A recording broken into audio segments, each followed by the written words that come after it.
Hello, how's everyone doing?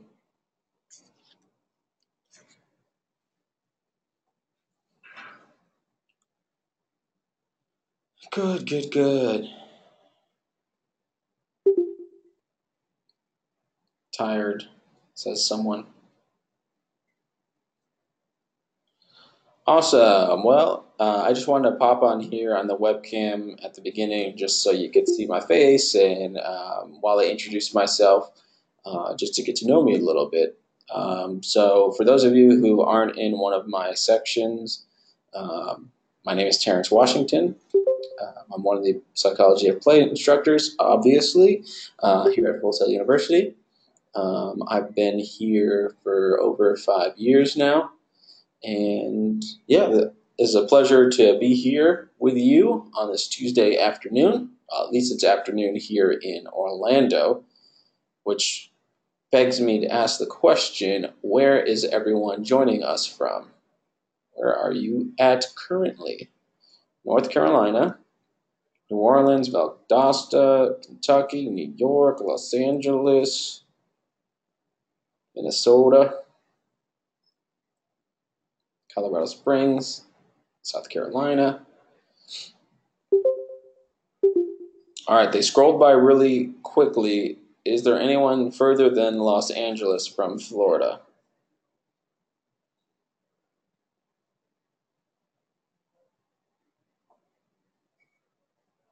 All right, who's the closest to Orlando? Who thinks they're the closest? Type your city if you think you're the closest. Is there anyone in Orlando? Lakeland, Fort Walton. So far, Lakeland's the closest. I don't know where Fort Walton is.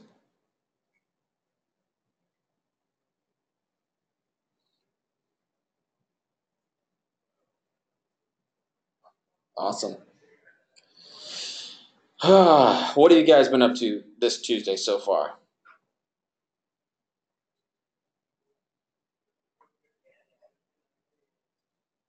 Ah, it's near Pensacola. I see. Work, work, work, watching TV, sleeping. Awesome.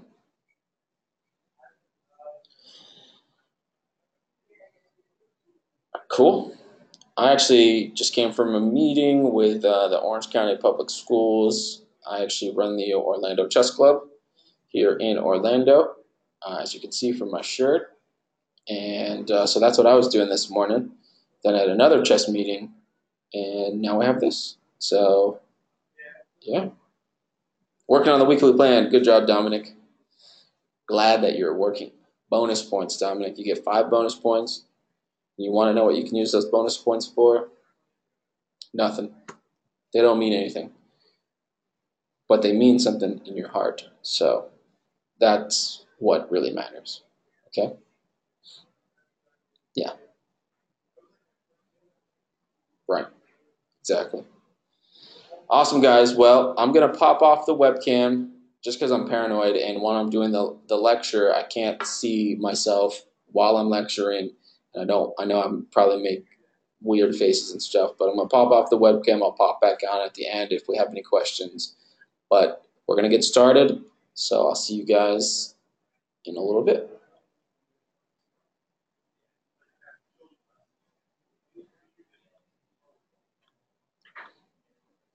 All right, you guys can still hear me, correct? Cool. All right, so the first part of our lecture, we're going to be talking about the brain.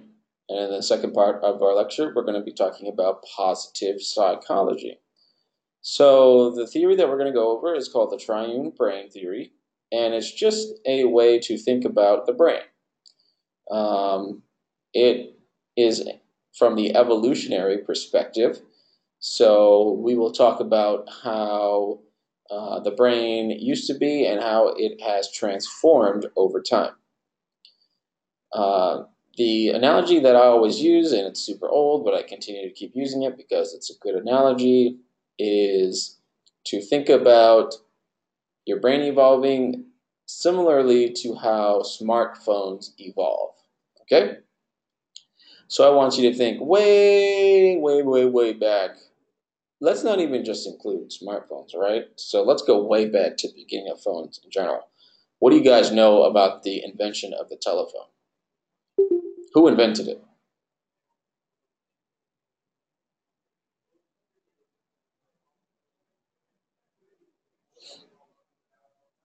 Crickets. No one? Some ferocious Googling going on. There we go. Alexander Graham Bell. Good job, Albany. Martin, no, not Thomas Edison. Come on, guys. Come on. No, I'm just kidding. Alexander Graham Bell is. Okay? So, what was the phone like back in the day? Now, you don't have to go way back to the time of Alexander Graham Bell, but describe what phones were like in the past. Tyler says spin dial for sure. Rotary phones. I think that's what you're referring to. Yes. Matthew says they were like a briefcase. They were big, says Brandy. For sure. What functionalities did they have? What could they do? Just call, right? Exactly. And there were separate fees for calling long distance and things like that. All right. And the first phones, about how far away from the phone could you go when you were talking to someone?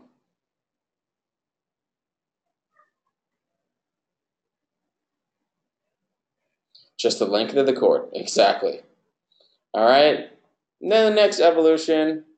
What was the next evolution after that? After the first early phones, like the rotary phones and things like that. What was the next evolution after that? Cordless phones, exactly. Either Diolu, I don't know if I'm pronouncing that right. Either you're about my age or your parents taught you well. Yeah, so there were cordless phones, and what was the advantage of those?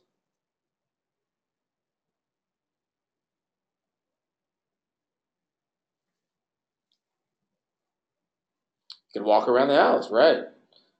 And cordless phones typically had another innovation that was added as well. Who remembers what else cordless phones could do? Yeah, you could do three-way calls. And there was another thing, exactly. The voicemail was built in right on the base as well. So instead of needing an extra machine to record your voicemail, you could just listen to your voicemail right there on the base. Okay? Then what was the next invention after the cordless phone?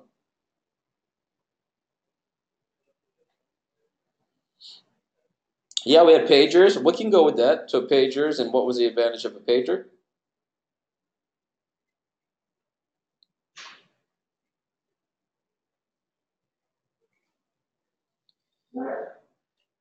They were portable, exactly. Yep. And then after the pager was cell phones. Yep. And the first cell phones, what was the advantage of them? What could they do? What is something they had that maybe a cordless phone didn't have? They could just call, but they could do other minor things as well. Like even the oldest flip phones had games on them. At least mine did. Did you guys have games on your flip phones, or are you guys too young to have ever had a flip phone? Yeah, they had Snake. So they had ways you can entertain yourself. Yeah, exactly. And then we had what came after cell phones? Or I should say, what was the real cell phones? Yeah, so smartphones. Exactly. So that's where we are now. And what can smartphones do that earlier cell phones can't do? Yeah, pretty much everything. Literally, I mean, we're getting to that point, right? Where, I mean, that could be your encyclopedia on the go. You can order things from your phone. I'm a chess player, so I play chess on my phone. You can keep in constant contact with people. Yeah, it could even turn your coffee pot on now. Yep, for sure. So Albany says he plays chess. I'm ready for you, Albany. I'm ready. Um, yeah, I play on chess.com and also, well, actually, really, I play on leadchess.org now. So that's where you can find me. My screen name is No Mercy in Chess. So don't expect any mercy, guys. Awesome. Cool. So as we went through the progression of the phone, what generally happens over time in respects to the phone?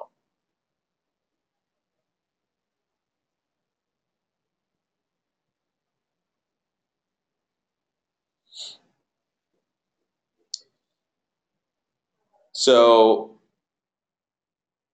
the question is, as time passes, what generally happens? What general observations can you make about a phone as time passes? Like what, like if you had to put it in general terms, yeah, they get faster, certainly. It gains more uses, yeah. It's evolving. And generally evolving means it's getting better or worse. Which one? Better, exactly. And the brain works in the same way. So we have very old parts of our brain which can be put in a category called the reptilian brain. Remember, so these, just think of these as general categories. Um, for instance, you're not going to find a part of your brain called the reptilian brain, right? That's more of a way of thinking about how old it is. Now, there are parts of your brain called the limbic and neocortex, but for the purposes of this, for just think about these as general categories. So, the reptilian is a category of your brain that's very, very old. The limbic part of your brain is a little bit newer, but it's not as new as the neocortex. Neo is a prefix that means new, so that makes sense. That's called the neocortex because it's the newest part of the brain to evolve. Now, generally over time, if I'm telling you that the reptilian brain is really old and the neocortex is fairly new, or relatively new, I should say, which one do you think has more uses and can do more things and maybe is a little bit more efficient? Right? Exactly. Good job, Martin. The neocortex. Yeah. All right, so let's talk about the reptilian brain. Remember, the reptilian is more of a category, but the parts of the brain that are included within the reptilian, there's two main parts, and they're called the brainstem and the cerebellum. So I'm going to turn on the camera for this. So what I want you guys to do is take your hand, lift it up like this, go ahead and put it on the back of your head, sort of where your hair and your neck meet, your hairline ends and your neck meets. Put your hand on the back of your head. And so that's the general area there where your brain stem and cerebellum are. Now, I always give this analogy. It's a dark analogy for sure, but I think it helps people remember what the brain stem and cerebellum do. Type me in the chat box if you've ever seen a gangster style movie like Scarface or Godfather or American Gangster or The Departed, something along those lines. Now, typically there's an execution scene that happens in the movie where they'll bring them out to the dock and they'll say, get on your knees. And then what do they normally do in the execution scene? And where do they shoot them normally? Yeah, in the back of the head. Now, the reason why that's so effective is because your brainstem and cerebellum are back there. And what do they control? Well, let's look at the slide. They control balance, breathing, and what's the last one say?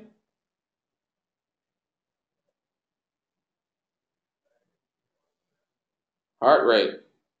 Exactly. Not the last bullet point. The last in the series, guys. Heart rate, very important. These things keep you what? alive, right? So in those scenes, in those movies, that method is particularly effective because the brainstem and the cerebellum are in the back of the head and they control things like balance, breathing, and heart rate. Now, I want you to watch a video, but I want you to keep those things in mind, balance, breathing, and heart rate, as we watch our video. Now, what I need people to do is, I'm going to turn off my screen for just a second. What I need people to do is to not type in the chat box. So please refrain from typing in the chat box. I'm going to share a link in the chat box that you can directly click on. Do not type in the chat box until you're permitted. So the link is being shared in the chat box right now. Go ahead and click on that link and watch the video. And only when you're finished with the video, come back and type done in the chat box. So the link is now in the chat box. Just click it and watch it. And when you're done, come back and tell me done.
All right, you guys are finishing up. All right, so what did you think about the video, first of all?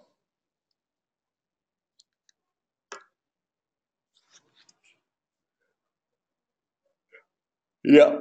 All of those are good answers. Anything from strange to stupid to weird to silly. Yeah. But the question is, how does it relate to the reptilian brain? How does it relate to the brainstem and the cerebellum?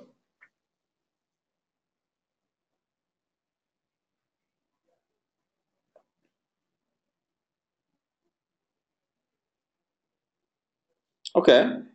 Yeah, you guys are thinking outside the box with that. It doesn't require any reasoning or anything. Yeah, I can see that, Joseph. I can't imagine that they're using the rest of their brain.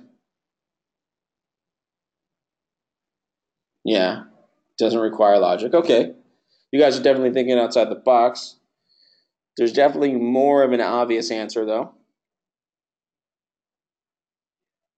Or I should say, at least more of a direct answer.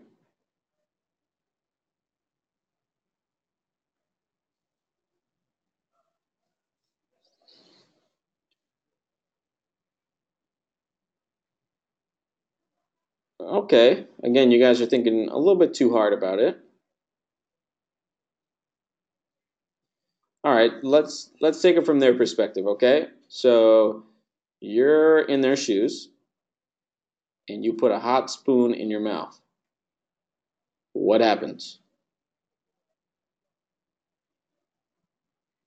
Yes. You feel pain. Okay. There you go. When you feel pain, what happens to your body?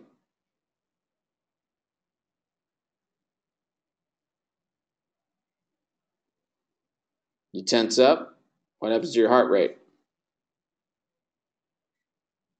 Yeah, you definitely get some adrenaline. It speeds up, right? And what's causing that heart rate to speed up?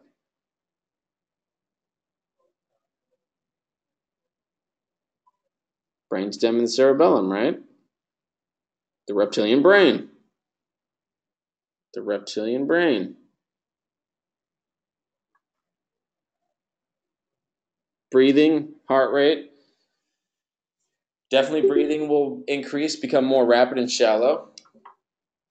For sure. So the pain is the connection that we're trying to make here. The pain cause often makes people experience physiological changes in breathing and heart rate. All right, so hopefully you guys will remember this in the future. All right? Cool. So the brainstem is the one that's responsible for the heart rate and the breathing. Very important to remember. All right? Moving on. Limbic brain. So the limbic brain does a little of everything. As you can see, there's a lot on the slide. So when you eat a juicy hamburger and you feel real good, that's your limbic brain. Now, you eat a juicy hamburger and you feel real good. What's making you feel real good?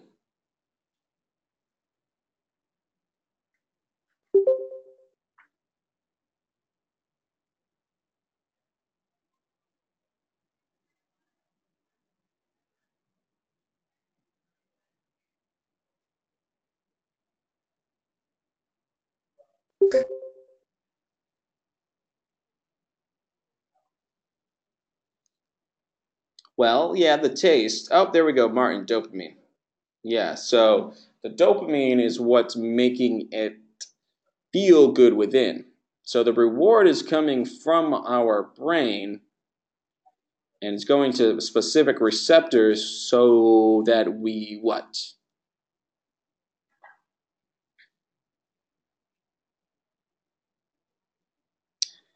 Yes, and why is it important that we like something? Yes, Martin, on fire. Martin, straight flames. Hold on. No one type. No one type in the chat box, please. There you go, Martin. Martin equals straight flames, guys. He's on fire. Yes, you can type now, guys. Yes. So if something feels good, you generally want to repeat the behavior because it was a rewarding experience. That's the point of a reward.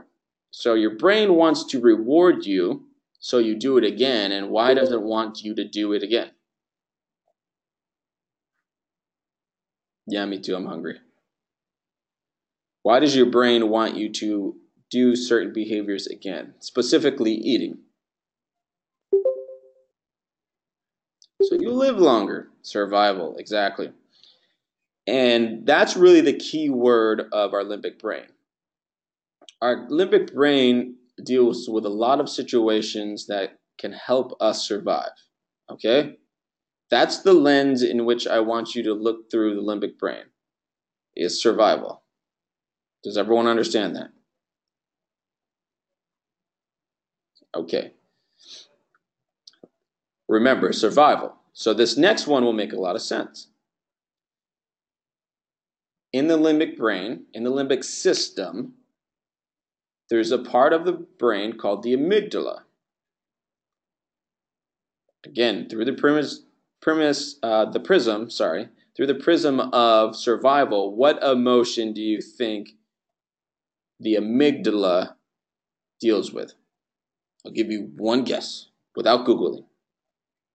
Fear. We're getting close. We're in the ballpark.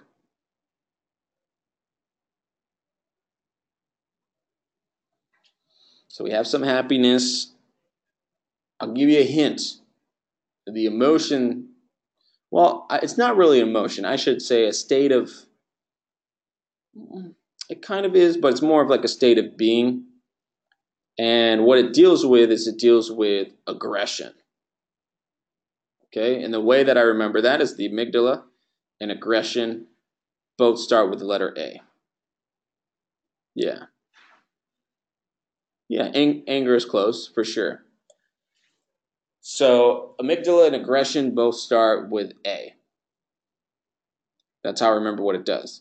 Now, in mice, they have studied mice with damaged amygdalas. Sadly, I think they purposely damage the amygdalas. Poor mice don't get the good treatment, I should say. They don't get the good treatment. So when they damage mice's and rats' amygdala, what do you think happens to those animals? How might their personality change?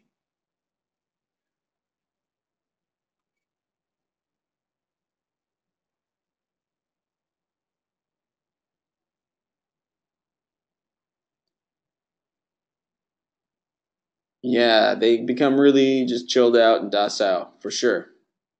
Good job. We have a hand up. Lamoria Myers, would you like me to unmute you, or did you have a question?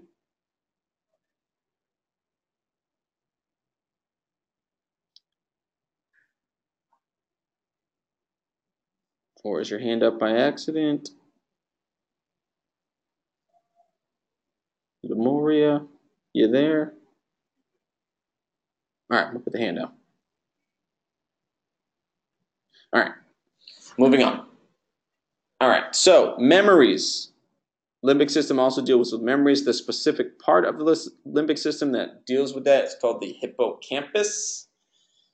All right, I'm a weird guy, guys. So a way to remember what the hippocampus does and that it deals with memory.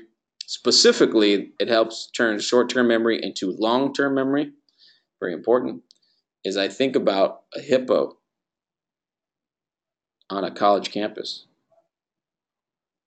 And I think about that hippo making it to college. And in order to make it to college, it had to be a pretty smart hippo, right?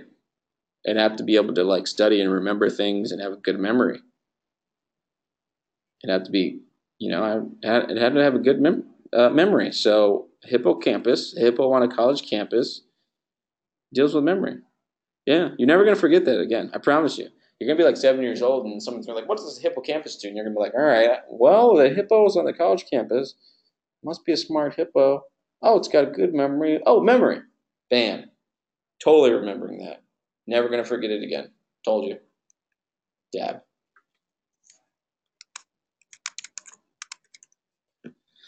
All right, moving on, guys. Hippocampus is a part of the limbic system. Yeah, that's right. I'm the coolest teacher ever. So we got the limbic system, human reward, dopamine makes you do things again and again. We have the amygdala, deals with aggression.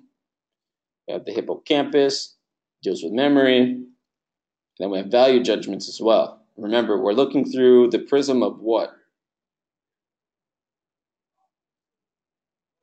Survival. So value judgments, survival value judgments would be things like, is this person threatening versus safe? Is this person truthful or deceptive? Now, even though it's been many of thousands of years since we were hunters and gatherers, when we have innocuous interactions with people and they come off as deceptive, deep within our brain, that is a life-threatening situation. Because if you were in the wilderness as a hunter-gatherer and you came across a creature and the creature seemed to be trying to trick you in some way, what might you think was going to happen?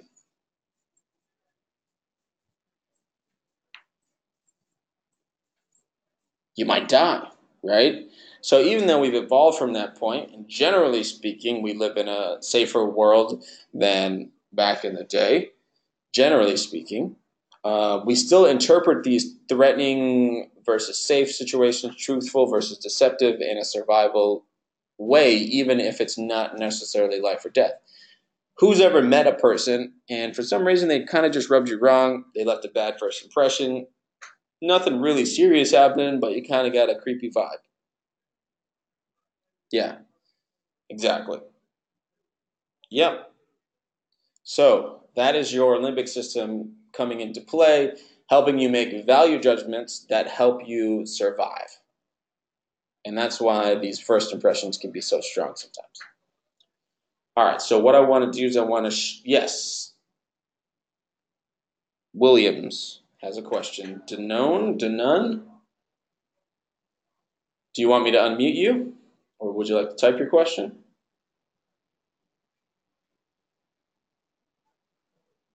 Yes, I will mute you, and please tell me how to say your name. You are unmuted. Make sure to press the microphone. There you go. Hey, can you hear me? I can hear you. Awesome. My name is Danan. Danan. Yes, sir. Got it. I have a quick question, Yes.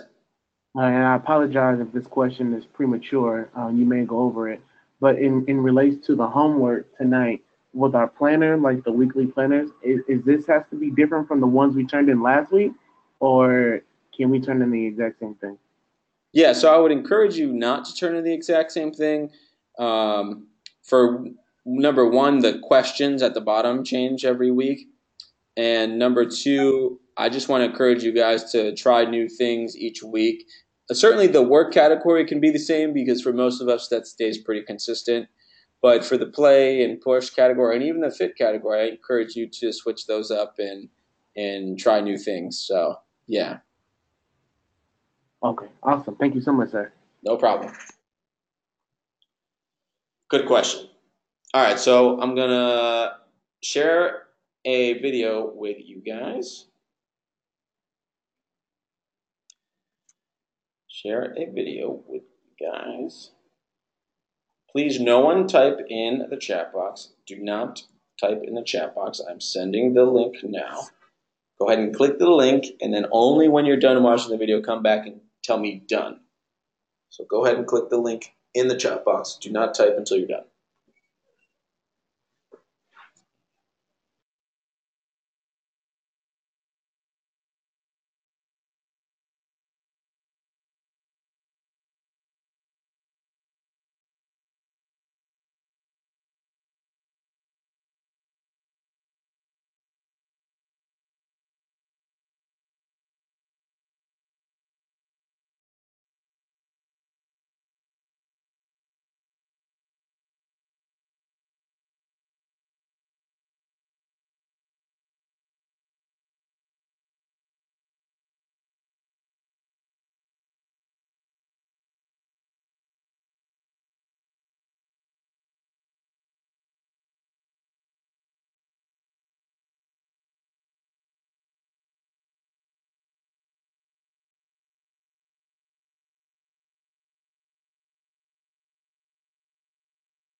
Awesome. So you guys are finishing up. What connections with the video clip from This Is 40 did you make with the limbic brain? So what connections are there between the video and the limbic brain?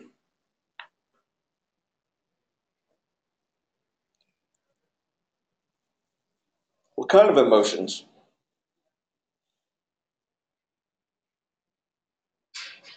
Definitely some aggression. Yeah, so that fits with the amygdala.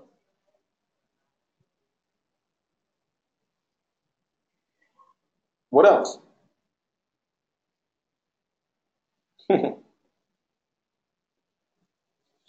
What other connections with the limbic brain did you see?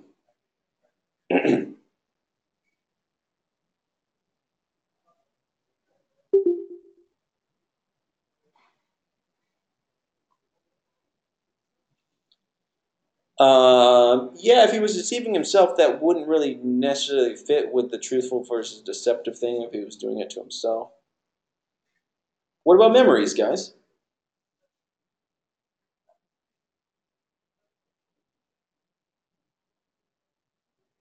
Yeah, I could see that in that respect, James, the truthful versus deceptive part with the bad friends and bad influences for sure. Yeah, yeah, the memories for sure. The parents were sharing memories from their childhood, and their hippocampus definitely was involved in the forming of those memories. Definitely. Good job, guys.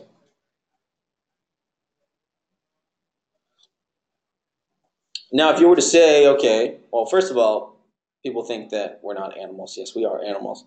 So if you were to ask a question, what separates us from the other animals in the animal kingdom, I would say the neocortex. So the limbic deals with a lot of emotional things from the survival perspective, aggression, rewarding us for doing things like eating and procreating that prolong our species. It helps us with memory, which can help our survival as well, because if we don't remember which poison berry is which, then we might eat the wrong berry. And it helps us with judging things in a quick way. Um, the reptilian brain deals with more survival based things like, oh, probably should keep on breathing and your heart rate should stay at a steady pace. If we had to think about heartbeat now, that'd be very bad. Okay, so good thing we have the reptilian brain and the limbic brain keep us in check. But what really makes us different is the neocortex. That is the part that really separates us from different animals in the animal kingdom. And it's the part that helps us be conscious. Now, what does conscious mean? That doesn't mean just being awake. What does consciousness mean?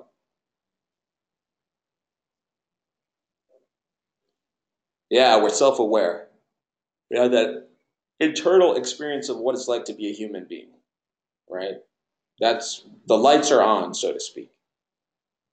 Whereas if we're not sure totally, but we don't know if the lights are on when it comes to an ant. We don't know if an ant has a subjective experience of being an ant. We know it probably feels pain or something along those lines, but we don't know if the ant knows that it exists, if that makes sense. So we're not sure that other animals have consciousness, but we're sure that we do. If you want to get really philosophical, you're only sure that you personally have consciousness. You're not sure that anyone else does. They may be acting like they have consciousness, but they might actually not be conscious. They might be a zombie. And if you think about them too long, you'll definitely go mad. So don't do that. But consciousness means that we know that we exist. And Tyler says too late. Yeah, we could be in the matrix. But if we are in the matrix, that doesn't mean you're not conscious. That just means you are different than you think you are. That's why when people say, "Oh, we could be in a simulation or whatever," well, then you still exist. You just exist in a different way than you thought you did. All right. So consciousness sets us apart. Judgments, like thinking into the future, planning for your retirement, planning for your engagement, planning for your wedding, planning to buy a house, planning for vacations, judging which partner you should pick. Those are all neocortex things.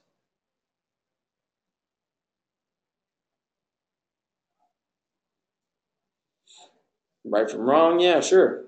Abstract thoughts, language, culture, all those things separate us from the other animals in the animal kingdom.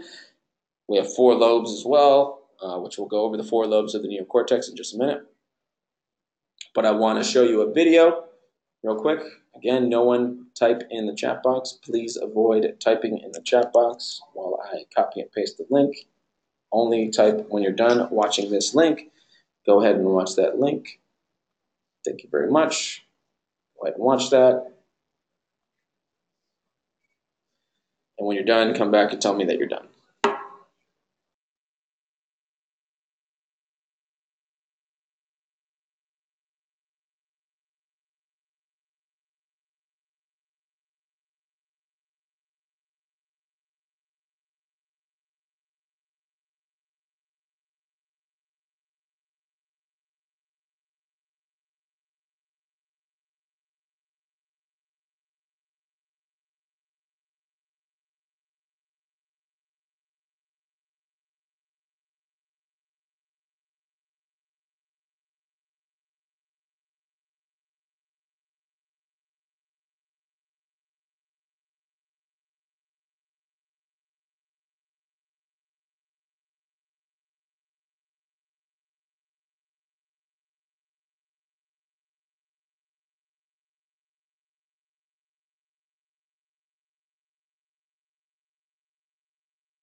All right, looks like people are finishing up.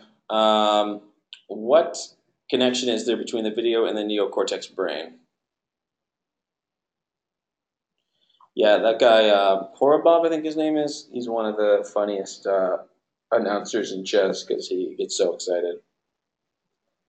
Definitely some judgment there. A lot of strong judgment for sure. Trusting your intuition for sure.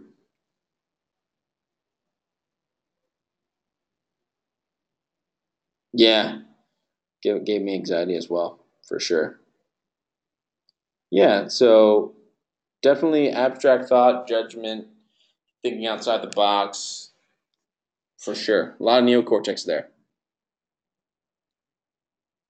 All right. So the four lobes of the brain are the frontal lobe, which is the blue one, and it's in the front of your head. Amazing. I don't know how they thought of the name for that one. So the frontal lobe is in the front of your head. Deals with reasoning, planning, speech, movement, emotions, problem solving. Now, what I think about when I think about the frontal lobe is I think about mom, right? This is the mom part of your brain. This is the part of your brain that's trying to keep you alive. The reason why I call it the mom part of your brain is most moms have it hardwired into them to protect their kids. And they tell you every possible scenario that could go wrong in every situation so that you can stay alive. So I think of the frontal lobe as like the mom part of the brain. You got to reason, you got to plan ahead, you got to problem solve, you got to be smart, right? So the frontal lobe. Temporal lobe, which is by your temples. Again, I don't know how they thought of that name.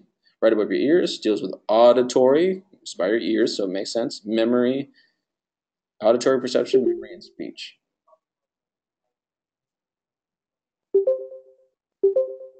Then we have our parietal lobe, which is on the sort of the top back portion of the head.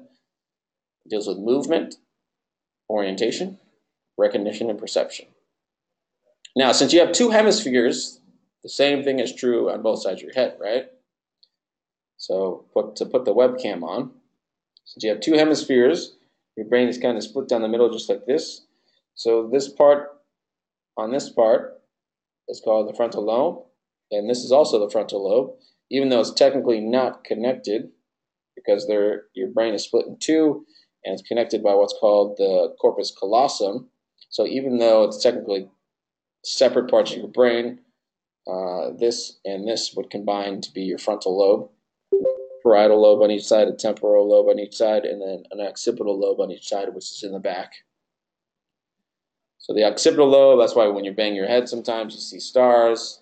I don't know if that's why, but it would make sense. But the occipital lobe is in the back. It deals with visual processing. So visual processing, yeah. So those are the lobes of your brain. Now, learning about the brain is great, but knowing that the brain can actually change when you experience different things is what we call neuroplasticity. And this is a very, very, very, very powerful idea. And I shouldn't just call it an idea, it's a fact. Neuroplasticity is when you experience something new or you experience something, it changes your brain. Typically when you experience something new. So it changes your brain and it can then affect how you act. So if you typically brush your teeth with your right hand, but then you decide to brush your teeth with your left hand, that would make actual physical changes in your brain. You would get better at it. So the synapses would change and it would be easier for you to brush your teeth with your left hand if you did it more often.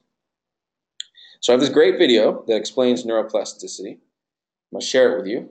Again, do not type in the chat box. Refrain. I'm going to share the video. Go ahead and click that link and do not type in the chat box until you're done. Thank you. Go ahead and watch that.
All right, everyone. I want everyone to type one or two sentences of their current understanding of neuroplasticity.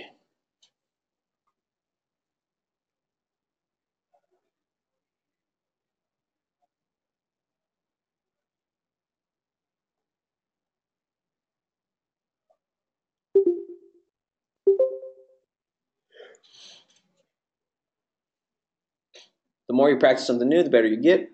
The ability to rewire your brain changes based on what you do. The more you do something you are unfamiliar with, the more familiar you will become. Yeah. The important part of that, though, is that there are physical changes in your brain. So the synapses do actually change. I'll turn this on to explain this.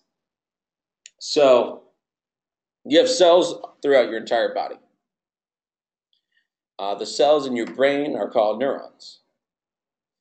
All right, so if we look at a neuron like this, they have strings that come out from them. There's strings, like little strings, okay, that come out. Uh, the strings relay information from one neuron to another neuron. So if these two neurons want to speak to each other, they speak to each other through the strings. Now, the strings are called either dendrites or axons. There's two types of strings, dendrites and axons. Now, the way I remember what they do is that axons take information away, axon and away, both start with A. They take information away from the neuron. So if this neuron is speaking to this neuron and a message goes from here to here, it's traveling through a what?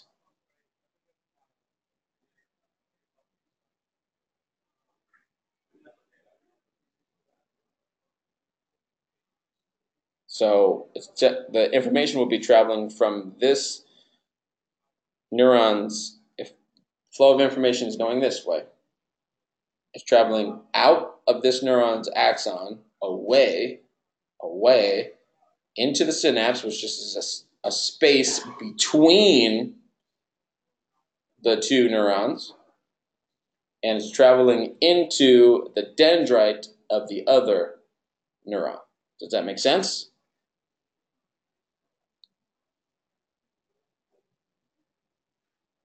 Do I make myself clear? Yes. Okay. So now, what is actually traveling?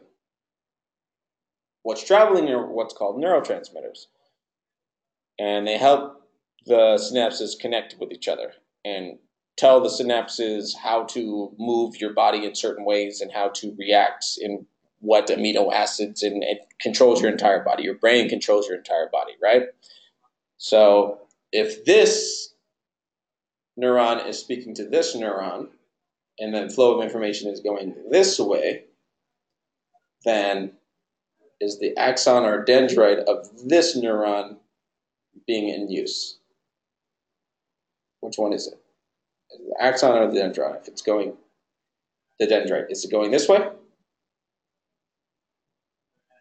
Axon, right? Because it's going away from this one to this one, and it's going to this one's what? Dendrite, exactly.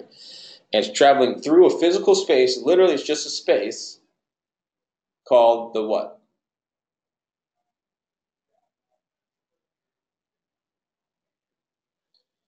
Exactly, the synapse, right? So when you do certain things, your brain literally changes, right? So if you normally brush your teeth through your right hand, and let's say, just for example, three neurons are responsible for that, and they're totally used to it, then the communication between those three neurons, and it'll be probably way more than three neurons involved in that motor skill. But let's just say for argument's sake, it takes three neurons to brush your teeth with your right hand. If you've done it a million times, the communication will go like this, very smoothly, very quickly, right? Now, if you brush your teeth with your left hand, let's say that takes three neurons, right? The communication will be much more inefficient because it's not used to it. So it might go like something like this, much slower. But the more and more you do it, the more and more the path gets carved out, and it can go quicker and quicker.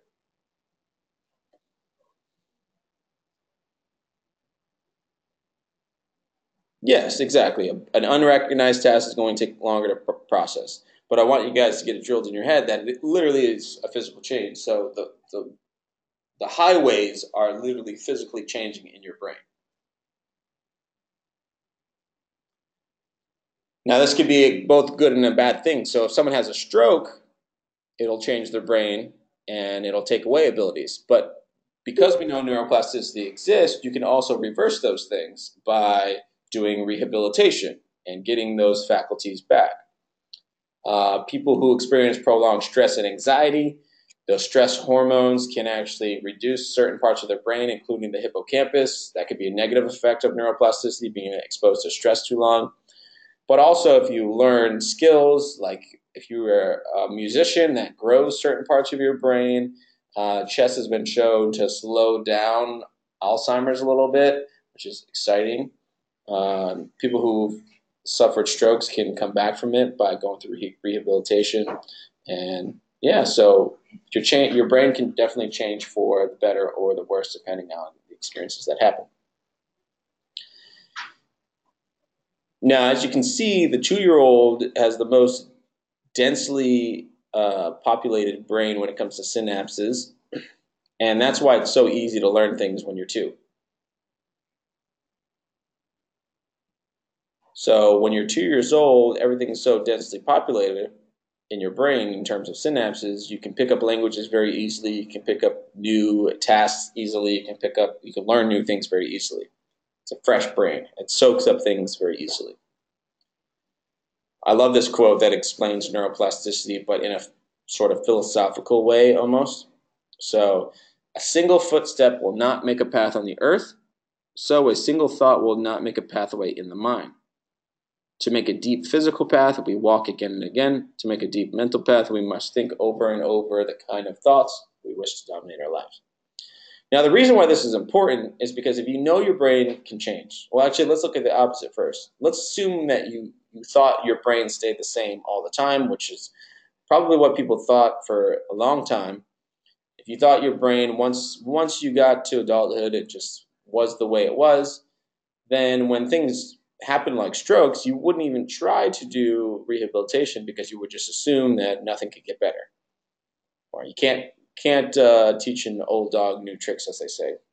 If we really believed that, people wouldn't try new things as they got older. They would just give up. And some people do. But the truth is that since your brain can change, you can intervene and make your brain change for the better.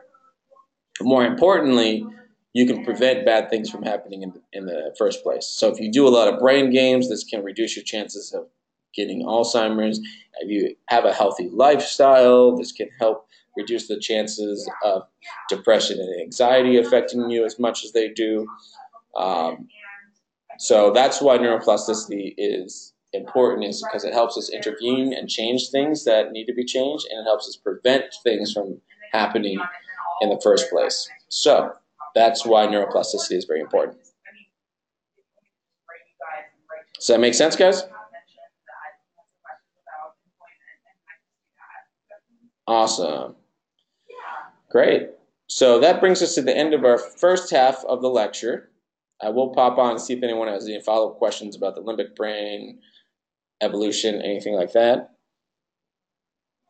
And if not, you guys can go on like we'll say like a 9-minute break till 3:20, and then we'll come back and we'll discuss positive psychology. So I'll see you guys at 3:20, and we'll start our lecture on positive psychology. See you in about 9 minutes.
uh,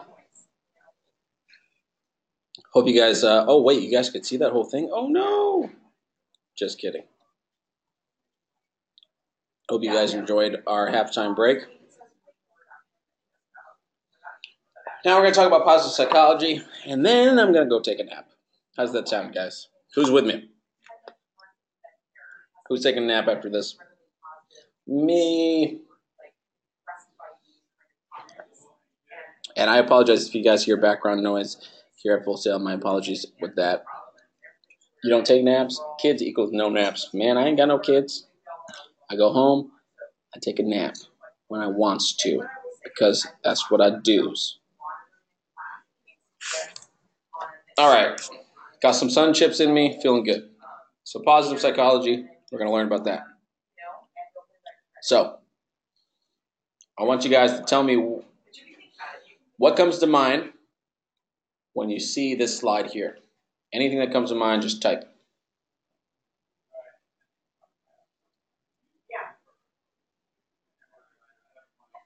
I am a father.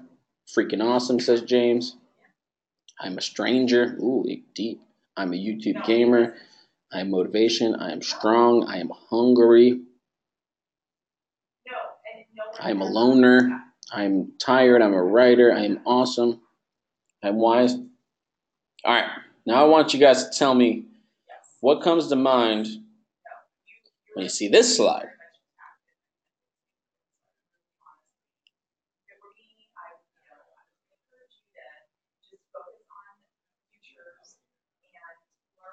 I exist, defiance, self-aware, myself. I am what I am. I am everything.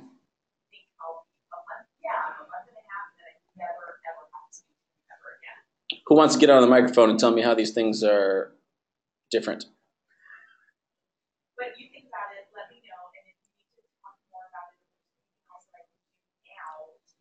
Raise your hand if you want to get on the mic and explain why these things are different.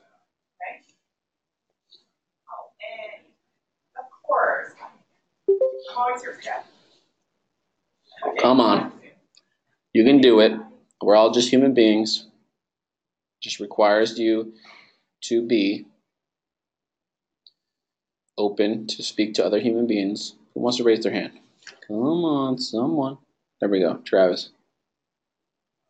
Unmute Travis. Travis, are you there? Make sure to unmute yourself, Travis. There's a little microphone in the menu bar. There you go. Wait, nope. You there, Travis? Alert. Hello. Hello. Travis, are you there? No, we can't hear you. You have to unmute yourself on your end. There's like a little menu bar near the top where you can press the microphone. It might have like a X through it or a slash through it. If you click it, it'll turn green. Going once. Going twice. Okay. We'll wait for you, Travis. Only because you asked nicely.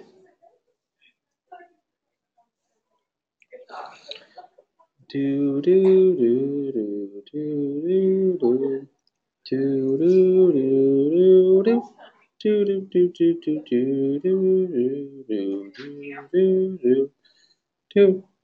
do do do do do do do.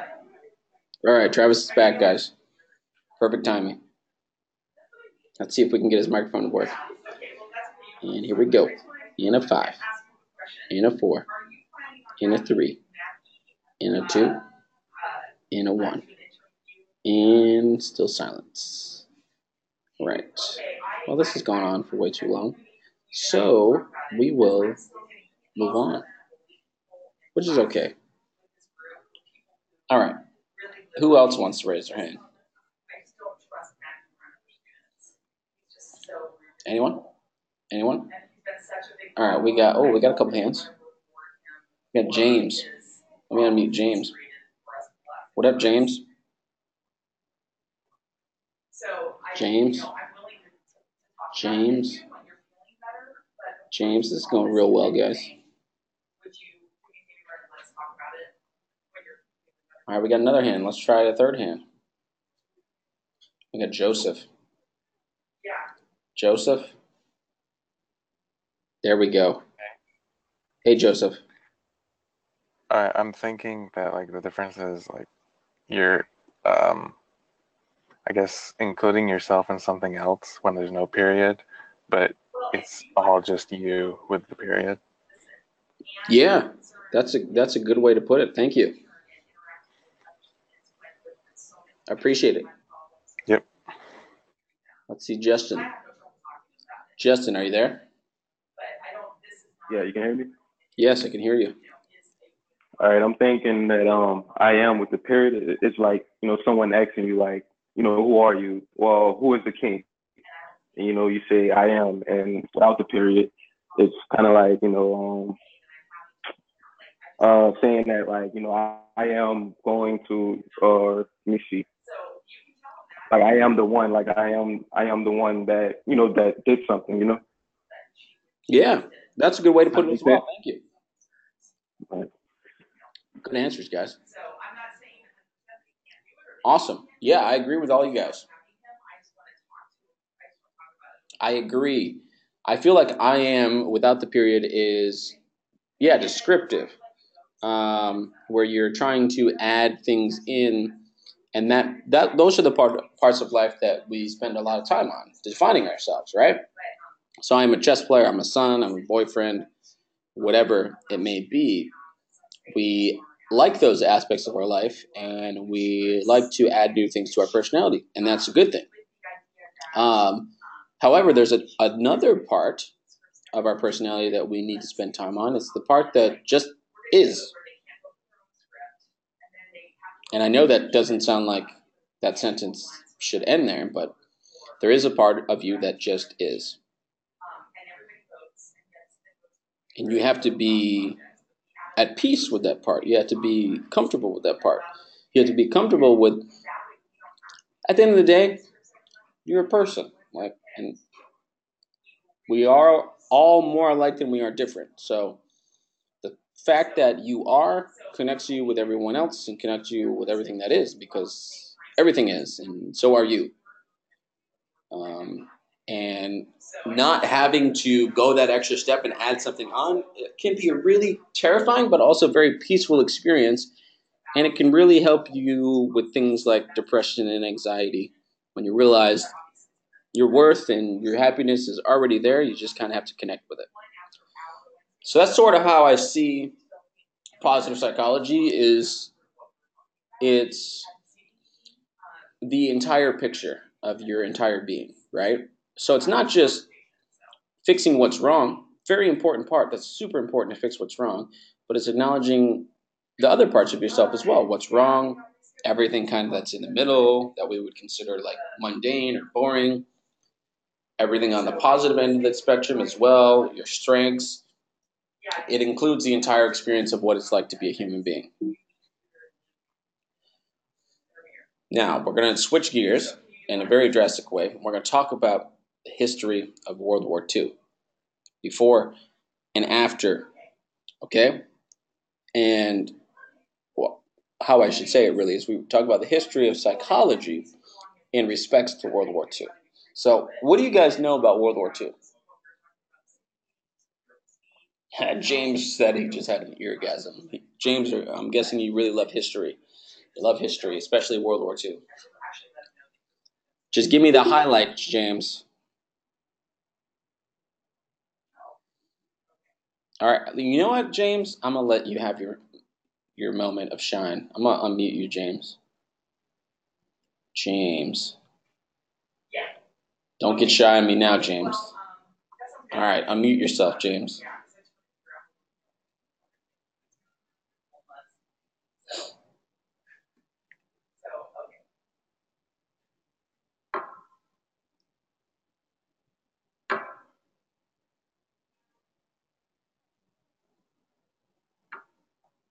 You there? Hello? Oh, that sucks. Let me try it one more time. Unmute James. You good? You there? Hello? Hello? Hello? Hello? All right. Maybe something's wrong on my end. Sorry, guys. But James, you can type in the chat box about what is going on with World War II, or what did happen with World War II. Give us the highlights. Let's see what other people said. Hitler, yep. A lot of people died, yep. Yes. What else, guys? What else?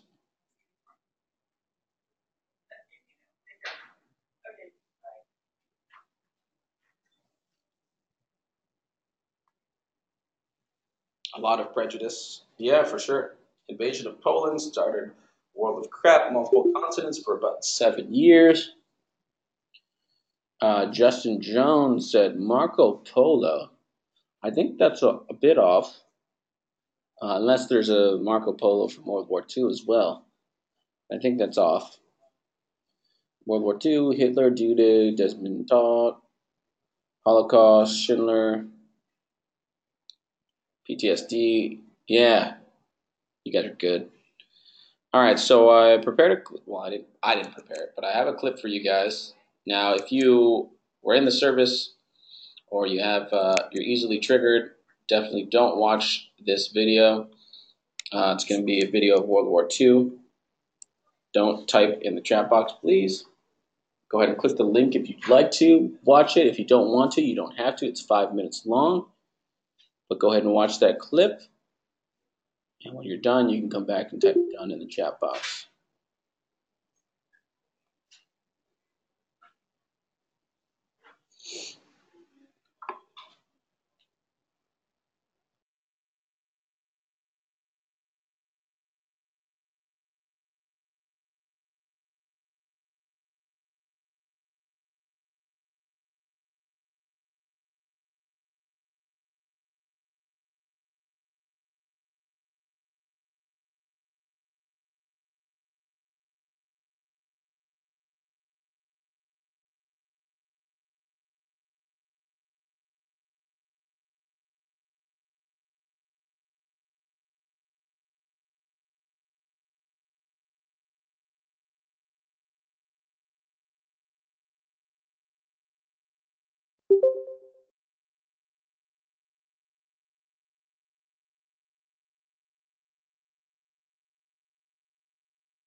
All right, looks like we got people finishing up.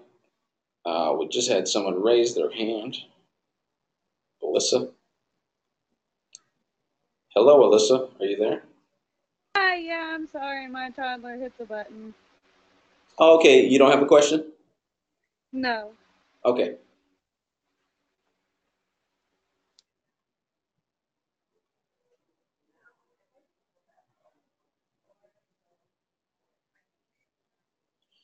All right, so obviously major things happened in World War II. A lot of people lost their lives, unfortunately.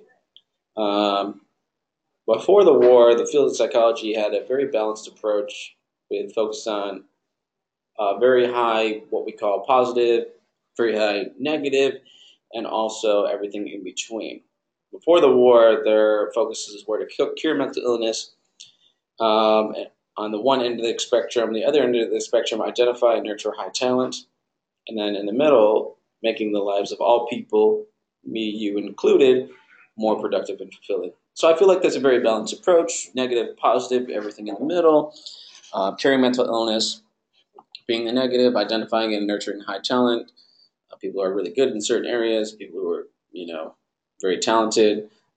On the other end of the spectrum, the positive end of the spectrum, and then making everyday people's lives better. So that kind of covers everything in the middle ground. So, but after the war happened, we had a lot of people that came home with what? PTSD. Back then, it was called what?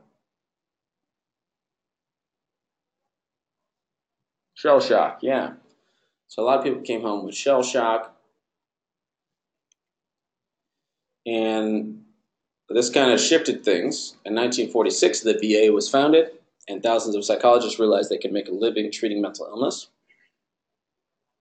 And then in 1947, the National Institute of Mental Health was founded, and academics found that they could get grants if the research was about pathology. So if we go back to the first slide, which one of the three main ideas, main goals, do you think garnered the vast, vast majority of the attention?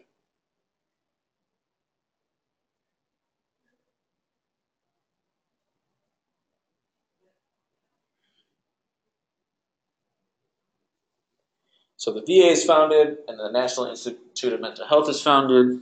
Which one of these got the most focus? Yeah, curing mental illness. Yeah. Now this is both good and bad. To focus on one thing is both good and bad. What's good about it? What are the pros?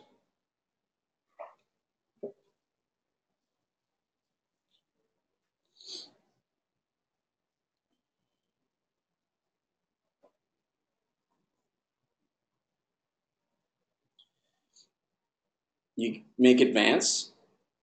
You make advancements for sure. You get better at treating mental illness for sure. Yeah, we learned a lot of things from this era. Um, we were able to establish this standard of curing mental illness, and since then we've been able to make strides in different therapies and modalities such as cognitive behavioral therapy, exposure therapy, um, acceptance and commitment therapy, dialectical behavior therapy, behavioral therapy in general. Um, Lots of things we can deal with now and treat because of this emphasis on illness and making illness better. Now, what are the cons? What are the downsides of focusing only on illness?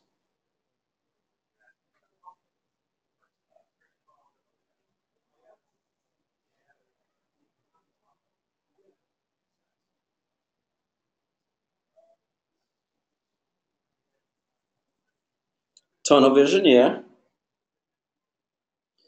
Other areas begin to diminish, yes. Other areas are important as well. Focusing on helping everyday people and focusing on people who are doing really well, we don't really want to forget about those.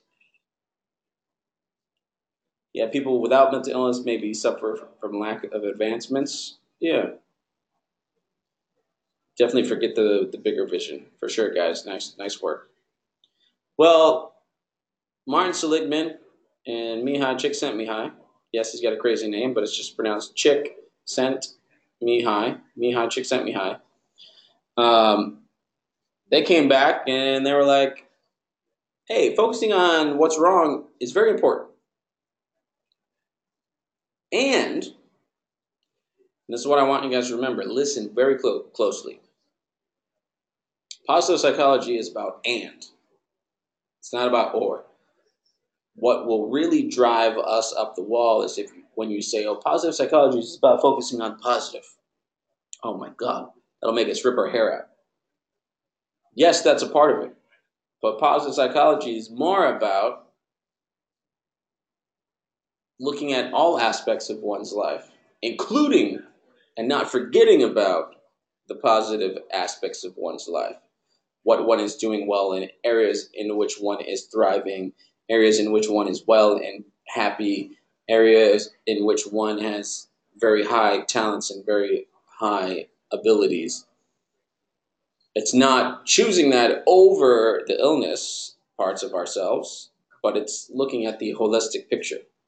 So it's looking at the whole picture. So Martin Seligman and Mihai Csikszentmihalyi, they came and they were like, hey, did you forget that you were also supposed to focus on making people's lives more fulfilling and identifying and nurturing high talent? Did you forget about that?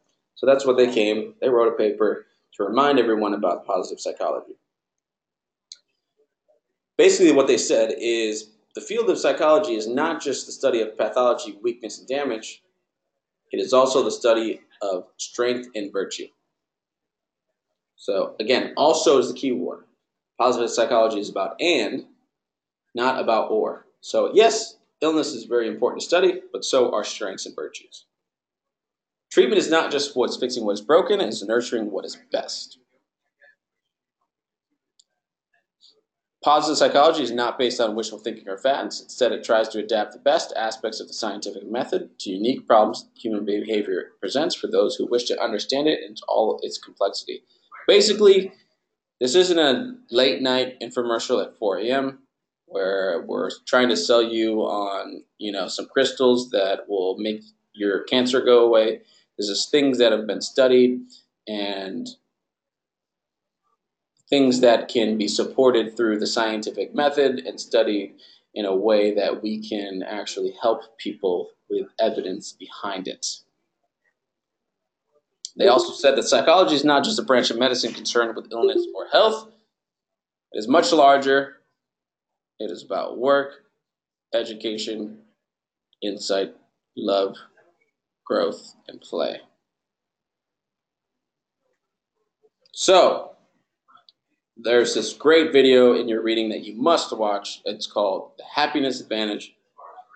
And they list these 5 things in order to have more positivity and happiness and fulfillment in your life.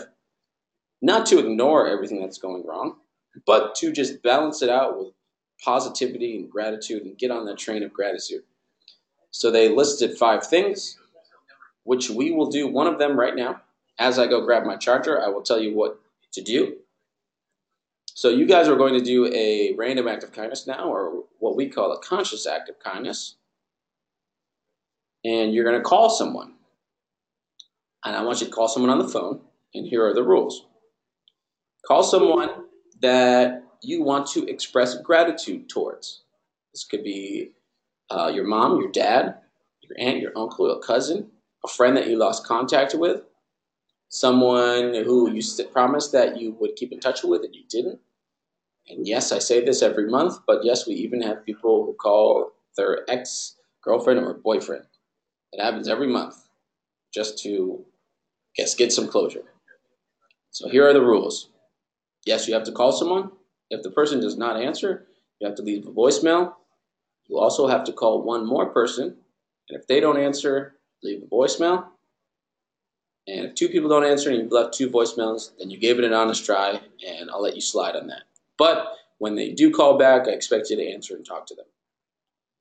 Now, if they do answer, you can tell them it's an assignment if it makes it less awkward or weird. You can tell them it's an assignment for class, but just express your gratitude for them. Hey, I am very grateful for you, and here is why. Yes, if the first person answers, you can just have conversation with one person. Calling two people is only if the first person doesn't answer. Leaving voicemails, if someone doesn't answer, is always a requirement. But if the first person answers, yeah, have that conversation and just say, I want to express my gratitude for you and tell them why and tell them in what ways you're grateful for them. So you got about, I'll give you about 8 minutes for that call. I'll meet you guys back here at 3:56. I'm going to go grab my charger. Have fun on your call. Express your gratitude towards people. I'll be back here in 8 minutes.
All right, everyone. I would like for you to just share your general um, experience with the call, how it affected you, how it affected the other person. If anyone wants to speak in the mic, you're more than welcome to. I can unmute you. But if you just want to type your experience and how it was, that would be great.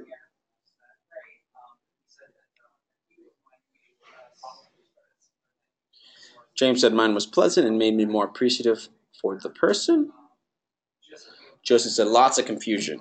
Well, certainly sometimes when these things happen, we get like, oh, what's wrong? Or who died? Or what do you need? Or what do you want? Did you get something like that? Yep, Chris, my wife thought I wanted something. I called my mother. She said thanks and then asked me to fix her computer and buy her a new one. That's funny. It made my dad's day. His words were at least someone appreciates me. There you go, Lanny. Albany said my experience was great. The person I spoke with makes it easy to speak to and makes it easy to love. That's awesome. Martin said pleasant, but my old-time friend thought something was wrong. James said my dad thought I needed money. Brandy said my role-playing friend was confused.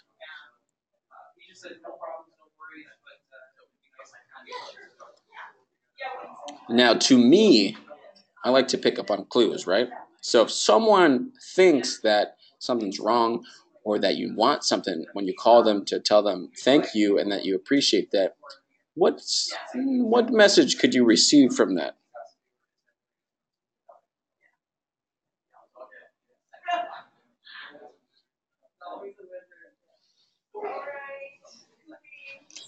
Veronica said, my dad said my mother just called him a few hours before that. Made him very emotional. Aw. And what did your mother say?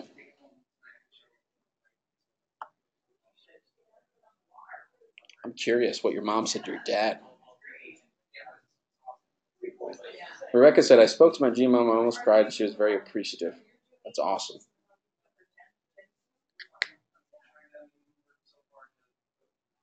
James said, kind of gives off negative vibes towards yourself when they act like that. Makes you wonder what you've done to deserve that jump to conclusion.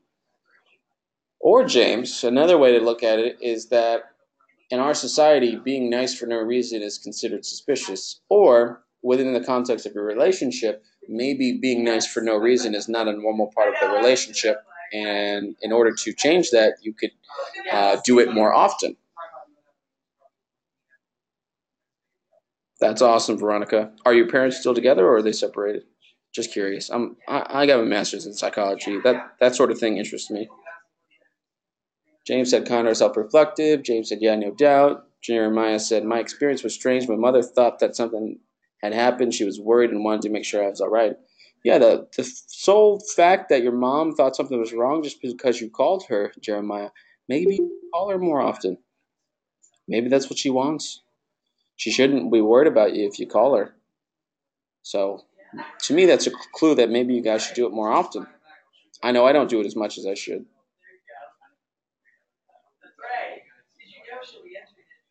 Yeah, James said, I thought about it in a way that made me wonder if I need to be a little bit more social. That's awesome, Veronica.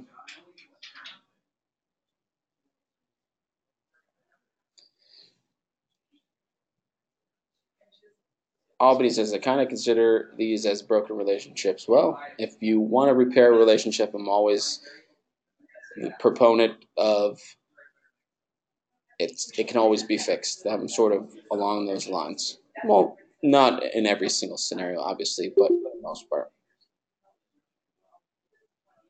That's awesome, Albany. That's good. You want your mom to be used to your gratitude. That's a good thing. All right, guys, we got to the end of our lectures about positive psychology. To sum up, I would say positive psychology is more of the I am with the period, where everything you need to have a successful and happy life is already within you. That doesn't mean everything is working the way it should, but everything you need is already within you. And I think positive psychology is all about that I am. Yes, the illness part and focusing on making that better is a good thing, but also focusing on what is already going well, building that up, sharing your gratitudes with people, enhancing your strength, giving yourself props when you deserve it. Those things are also very important. So that's how I would define positive psychology. And I'll stay around for a couple more minutes if anyone has any questions. If you don't have questions, thank you for attending. You are dismissed, and I'll stick around a little bit for answering of questions.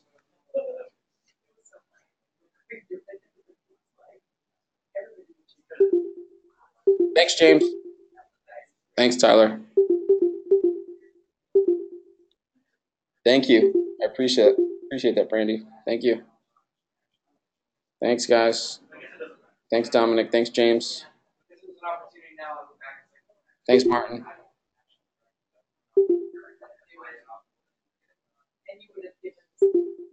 James, you had a question about 2.5, number 5. Is that correct? Is that what you're asking?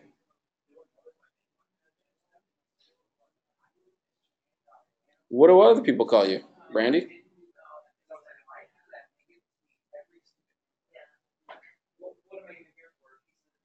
Why do they call you Dominique? It says Brandy.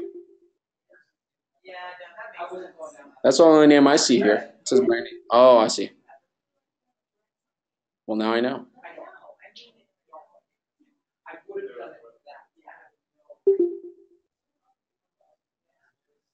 Yeah, of course, James. You can ask me about that. What's your question exactly?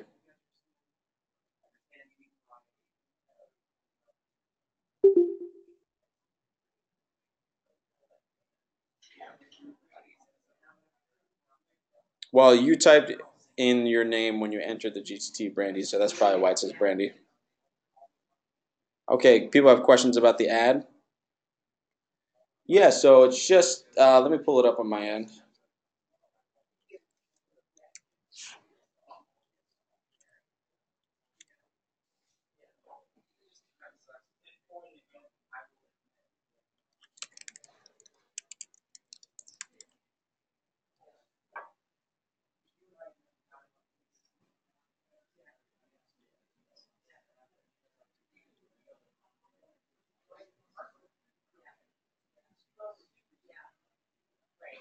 Yeah, so basically, a benevolent billionaire, so a good billionaire, has hired you to create the next wellness, fitness trend. Your goal is to promote worldwide wellness. Create and upload an original ad pitching your idea to make the world a healthier place. You can use any tool/application you'd like to create your ad. A visual component is required. We encourage you to pull from the skills you learn from creative presentation. Be sure to explain the meaning behind your ad to help your audience gain an understanding of your new fitness and wellness trend, and they give an example as well. So yeah, essentially, you've been hired. You get all this money to make the next fitness wellness trend. Now, again, it's the next one, so it shouldn't be eat healthy and exercise. Exercise for 15 minutes a day, right? It can obviously include components of eating healthy and exercising, but it's a new fitness trend, like Bowflex or you know Whole30 or whatever it may be. And it probably should have some element of truth behind it and evidence of why it will work. And you can do, a video where you just talking to the camera. You can put together a presentation. You can do a podcast and add a photo. You could, do an interview style where, a fake reporter is interviewing you. It's really open-ended, and if you're not sure if your idea will get you the grade that you're wanting, you can always speak to your instructor about it, and he or she can point you in the right direction for that. No maximum or minimum time frame. It's just we're going to look at it, and do we understand what you're talking about? Was good effort put into this? Does this make some sense? And that's really all we're looking for. If you're going to write it, make sure it's just at least that 5 to 6 detailed sentences. But yeah, it should be. You should have some fun with it. If you're just going to write a paragraph, you're probably not going to get full credit, especially since it needs a visual element point to it. Yeah, it could be PowerPoint. Awesome. All right, guys, I'm really tired. Any other questions? If you have any questions in the meantime, just email me at twashington@fullsail.com, even if I'm not your teacher. Thanks, guys. I appreciate you. Nap time indeed. Bye, guys.